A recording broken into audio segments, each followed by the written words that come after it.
Fire. কি? এই কথার মানে বুঝেন? আমি এখানে ইংলিশ ক্লাস করাইতে বসছি, ইংলিশ শিখতে হলে ইংলিশ ক্লাসে যান। এই ক্লাস করেই আমি এখানে আইছি। একটু আগে বস ফোন দিয়ে কইছে ইউ ফায়ার।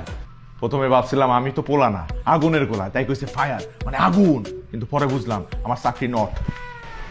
তো এই গল্প আপনি আমারে শুনাইতেছেন কেন? আপনারা শুনাইতেছি কারণ আপনার লেগে আমার চাকরি গেছে।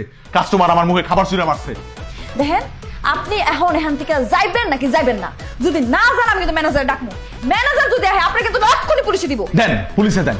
আপনি আমার পুলিশে ডর দেখান, হ্যাঁ? জান হাতে নিয়া মেক্সিকো বর্ডার দিয়া 2 দিন না খায়া আমি এই দেশে আইছি। এই দেশে রাজত্ব করতেছি আমি।